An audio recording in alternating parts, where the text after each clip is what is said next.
Par une journée paisible, 3 hommes apparurent devant la tente d'Ibrahim. Ils avaient l'allure de voyageurs, mais leurs visages ne portaient ni fatigue ni poussière.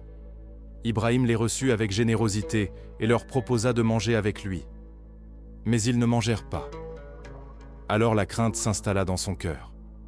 L'un des 3 hommes lui dit alors : « Ne crains rien, nous sommes des messagers de ton Seigneur. Nous t'annonçons la naissance d'un fils, Ishaq, et après lui, d'un petit-fils, Yaqub. » Sarah, debout à l'entrée, entendit leurs paroles.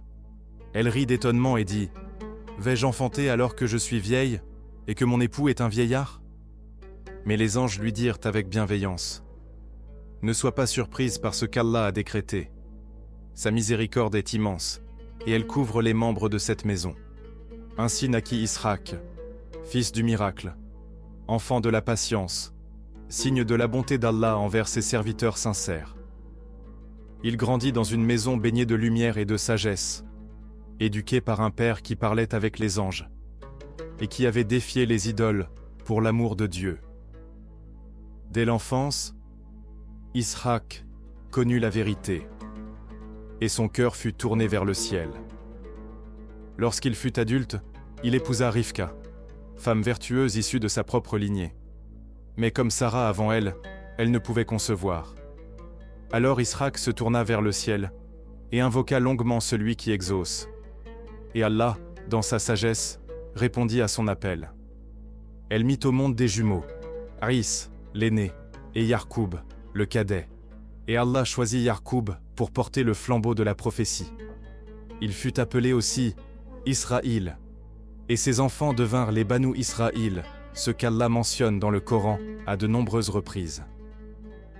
À l'image de son père, Ishaq fut chargé de transmettre la guidance. Il vécut dans la terre bénie de Canaan, appelant son peuple à n'adorer qu'Allah, et enseignant la droiture par son propre exemple, dans le calme et la lumière des justes. Il est dit qu'il vécut 180 ans, dans la foi, la constance et le silence. Puis Allah le rappela à lui. Il fut enterré à Al-Khalil, près de son père Ibrahim, que la paix soit sur eux. Et la terre reposa un instant, pour accueillir celui qui avait porté la lumière. Ibrahim, Ishaq, Yaqub. 3 cœurs liés par la foi, tournés vers le ciel. 3 âmes éclairées, marchant dans la lumière de la guidance.